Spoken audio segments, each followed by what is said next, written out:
नमस्ते, मैं मंजू पांडे अपने यूट्यूब चैनल मंजू पांडे भजन गीत में आप लोगों का स्वागत करती हूँ। एक प्यारा सा बेटी का विवाह गीत लेके आई हूँ। आप लोगों को कैसा लगेगा प्यारा प्यारा कमेंट करके बताना। चैनल पे नया हूँ तो सब्सक्राइब करना, वीडियो को लाइक करना, शेयर करना और वॉच करके देखिएगा। और हमारा ये गाना आप लोगों को कैसा लगा अपना प्यार दुलार आशीर्वाद भर भर के दीजिएगा।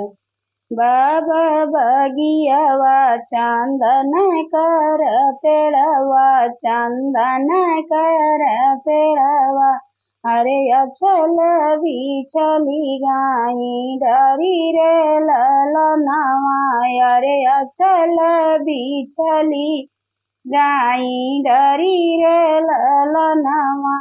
बाबा बगियावा चंदन कर पेड़वा, चंदन कर पेड़वा, अरे अचली बिछली गाई डरी रे ललनवा। पलंग कट चंदन कटई बाबा, पलंग सलामई हो, पलंग सलामई, अरे हीरा मोती दिहले जड़ई रे ललनवा, अरे हीरा मोती दिहले जड़ई रे ललनवा। चंदन कटई बाबा, पलंग सलामई हो, पलंग सलामई, अरे हीरा मोती दिहले जड़ई रे ललनवा, अरे हीरा मोती दिहले जड़ई रे ललनवा। भीतरा से निकरी हाँ माया हो कामनी देई, माया हो कामनी देई, अरे सुना स्वामी अरज हमारे रे ललनवा, अरे सुना स्वामी अरज हमारे रे ललनवा।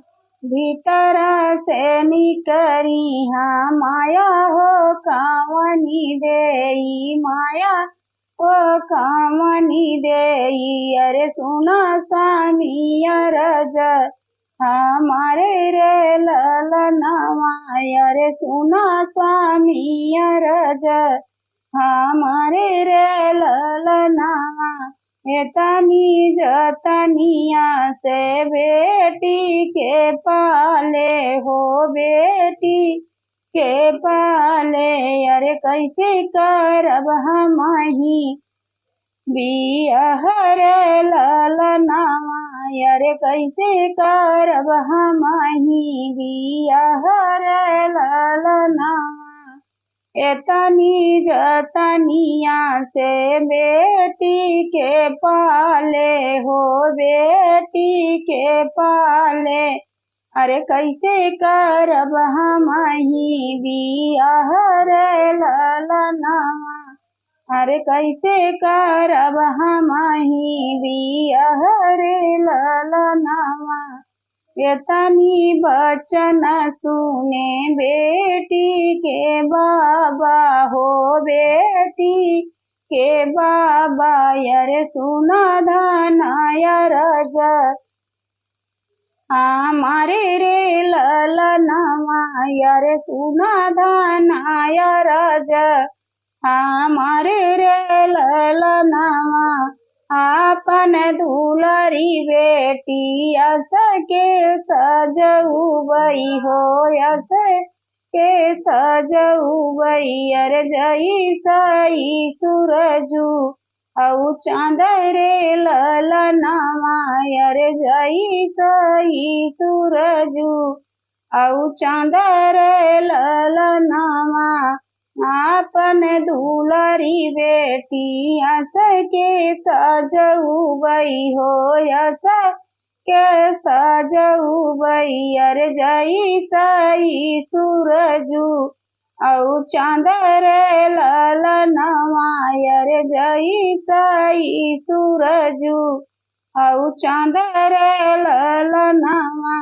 घर में से निकरी हाँ बेटी हो कामनी देई, बेटी हो कामनी देई, अरे सोना बाबा रज हमारे रे ललनवा यार सुना बाबा यार जो हमारे रे ललनवा घर में से निकरी हाँ बेटी कामनी देई बेटी हो कामनी देई अरे सुना बाबा यार जो हमारे रे ललनवा यार सुना बाबा यार जो हमारे रे ललनवा जानत रह बाबा बेटी पराई हो बेटी पराई अरे कहे की है तना दुलार हो ललनवा अरे कहे की है तना दुलार रे ललनवा जानत रह बाबा बेटी पराई हो बेटी पराई अरे कहे की है तना दुलार रे ललनवा अरे कहे की है तना दुलार रे ललनवा।